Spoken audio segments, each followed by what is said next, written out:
ढेंकानाल जिला परजंग ब्लॉक 29 कोटी पंचायत को नहीं गठित होइतिबा बेले वर्तमान जिला प्रशासन आयोजक और परजंग पंचायत समिति सहयोग रे पल्ली रे प्रशासन सेवा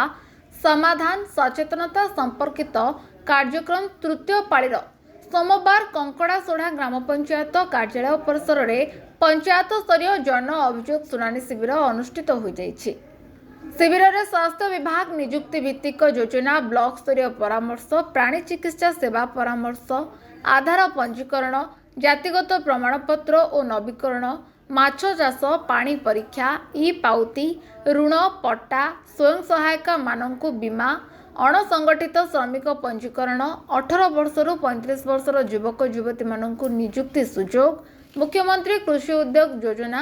किसान क्रेडिट कार्ड ग्रामीण गृह निर्माण प्रधानमंत्री फसल बीमा ओडिशा सरकार खाद्य जोगाण और खाउटी कल्याण विभाग कृषि और कृषक सशक्तिकरण योजना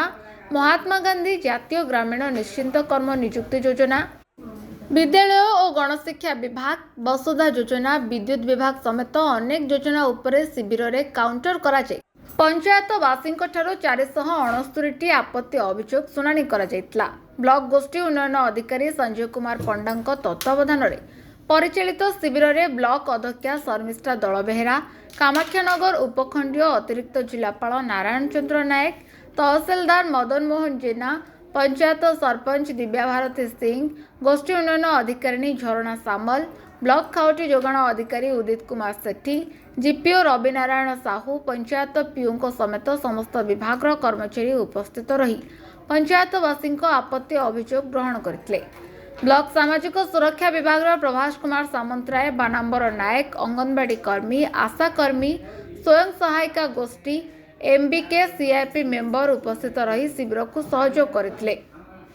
परिशेष में कंकड़ासोढ़ा राजस्व मौजारे दीर्घ वर्ष धरी बसवास करुथिबा अनुसूचित जाति और जनजातिर 69 जन भूमिहीन प्रजा को पट्टा बंटन करा जायतिला।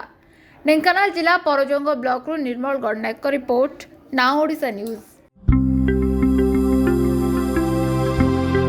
लेटेस्ट न्यूज अपडेट पाई www.nowodisha.com को लॉगिन करंतु।